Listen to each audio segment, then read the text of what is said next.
सबके मन में ये सवाल तेजी से कौंध रहा है, आखिर अमित शाह अचानक कहां गायब हो गए। सोशल मीडिया पर भी लाखों मीम्स की वीडियो इस सवाल को लेकर वायरल है। आखिर कहां है अमित शाह। देश कोरोना जैसे भयंकर संकट से गुजर रहा है, लेकिन मोदी के राइट हैंड कहे जाने वाले अमित शाह कहीं दिखाई नहीं दे रहे। तो ये सवाल तो बनता ही है कि आखिर कहां है अमित शाह। इसको जानने के लिए हमको थोड़ा पीछे चलना होगा। बात राष्ट्रपति भवन में स्वतंत्रता दिवस के बाद आयोजित स्वागत समारोह की है। केंद्रीय गृह मंत्री अमित शाह कई लोगों से घिरे हुए थे कि सामने से राष्ट्रीय सुरक्षा सलाहकार NSA अजीत डोभाल नमूदार हुए, लेकिन जैसे ही उनकी नजर शाह पर पड़ी, वो अचानक दाई ओर मुड़कर दूसरी ओर चले गए। दोनों के बीच की केमिस्ट्री वहां मौजूद लोगों से छिपी नहीं रही। अमित शाह के सर्वशक्तिशाली गृह मंत्री होने के बावजूद दिल्ली हिंसा को काबू लाने में डोभाल की भूमिका इस पृष्ठभूमि में देखी जा रही है। कैबिनेट रैंक प्राप्त डोभाल सीधे प्रधानमंत्री नरेंद्र मोदी को रिपोर्ट करते हैं। कश्मीर से लेकर अंतर्राष्ट्रीय मामलों तक हर बात पर मोदी डोभाल से परामर्श करते हैं और अधिकतर मामलों में उनकी राय भी मानी जाती है। लेकिन मोदी के हनुमान कहे जाने वाले अमित शाह को डोभाल फूटी आंख नहीं सुहाते। एक मोदी का दाहिना हाथ है तो दूसरा बायां हाथ। लेकिन पूरी ताकत लगाने के बावजूद दिल्ली चुनाव ना जीत पाने और फिर दिल्ली हिंसा काबू करने में शाह की नाकामयाबी की वजह से चर्चा है कि मोदी और शाह के रिश्तों में कहीं कुछ खटास तो नहीं आ गई। मोदी सरकार में गृह मंत्री बनने के बाद अमित शाह पार्टी और सरकार में सबसे ताकतवर व्यक्ति बनकर उभरे थे। वो अलग अलग विभाग के कई मंत्रियों की बैठक बुलाकर दिखा चुके थे कि उनकी ताकत क्या है। 3 तलाक को कानून बनाने से लेकर अनुच्छेद 370 हटाने तक अधिकतर बड़े और विवादित मामले उन्हीं ने निपटाए हैं। लेकिन अब अमेरिकी राष्ट्रपति डोनाल्ड ट्रंप की भारत यात्रा के दौरान अमित शाह लगभग अनुपस्थित रहे और फिर भी दिल्ली में हिंसा काबू में नहीं आई। तो लगा कि ये ताकत भी बीजेपी की चुनावी सफलता जैसी क्षणभंगुर और प्रचार तंत्र की तरह उपज तो नहीं। दरअसल शाह ने ही ट्रंप के अहमदाबाद में स्वागत तैयारियों का इंतजाम किया था, लेकिन दिल्ली हिंसा की वजह से मोदी ने उन्हें दिल्ली भेज दिया। वो बस मोटेरा स्टेडियम के कार्यक्रम में दिखाई दिए, वो भी मंच पर नहीं, नीचे दर्शक दीर्घा में।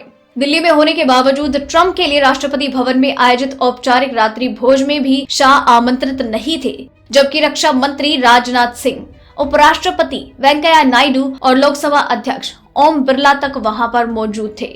दिल्ली 3 दिनों तक जलती रही और गृह मंत्री सिर्फ अपने दफ्तर में बैठकों पर बैठकें करते रहे। प्रश्न पूछे जाने लगे कि जो व्यक्ति अभी 15 दिन पहले तक वोट मांगने के लिए दिल्ली में गली गली घूम रहा था, वो हिंसा के दौरान बाहर क्यों नहीं निकला। हिंसा के दौरान पुलिस के रवैये की आलोचना हो रही है। पुलिस चाहती तो दंगे रोक सकती थी, तो क्या दिल्ली पुलिस ने जानबूझकर ऐसा किया? अगर किया तो आखिर किसके कहने पर?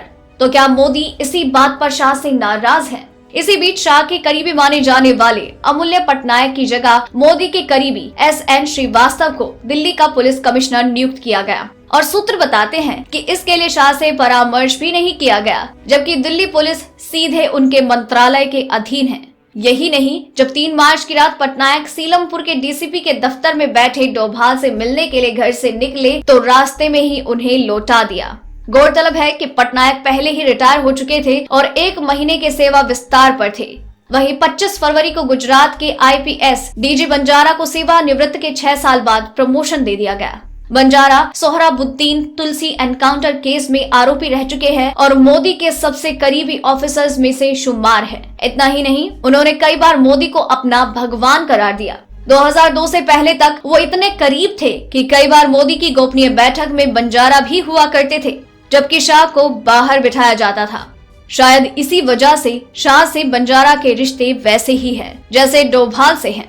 तो क्या मोदी पीछे छूट गए करीबियों को वापस नजदीक लाना चाहते हैं, या मोदी को अब शाह पर पहले जैसा भरोसा नहीं रहा, या इस हिंसा में कुछ ऐसा हुआ जिसकी जानकारी सिर्फ शाह को थी, मोदी को नहीं। मोदी गुजरात में अपने 15 वर्षों के शासन के दौरान जिन लोगों से दूर चले गए थे, उन्हें अब वापस लाने में लगे हैं। मसलन राज्य के पूर्व गृह मंत्री गोवर्धन झफाड़िया, जिन्हें लोकसभा चुनाव के दौरान यूपी का प्रभार दिया गया था। यही नहीं, मोदी ने कभी गुजरात बीजेपी में अपने सबसे प्रबल प्रतिद्वंदी रहे संजय जोशी को भी उनके पिछले जन्म दिवस पर फोन करके शुभकामनाएं देकर सभी को भौचक्का कर दिया।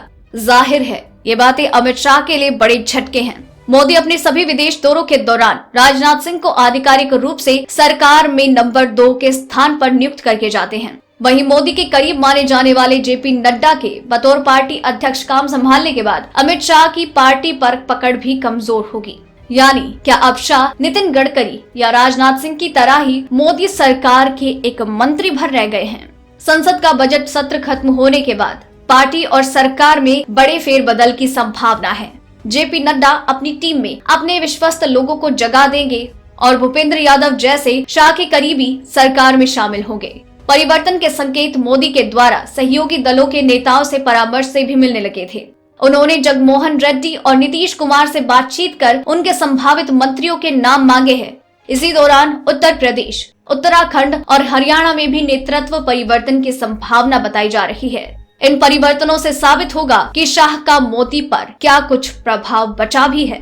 आपको ये रिपोर्ट कैसी लगी हमें नीचे कमेंट सेक्शन में जरूर बताइएगा। साथ ही इसे लाइक और शेयर भी कीजिएगा और इसी तरह की और भी कई खबरें हम आप तक यूं ही पहुंचाते रहेंगे, इसलिए चैनल के साथ बने रहिए। डेली ट्रेंडिंग न्यूज की रिपोर्ट सब्सक्राइब करें हमारा चैनल ऐसी ही लेटेस्ट और इंटरेस्टिंग न्यूज के लिए।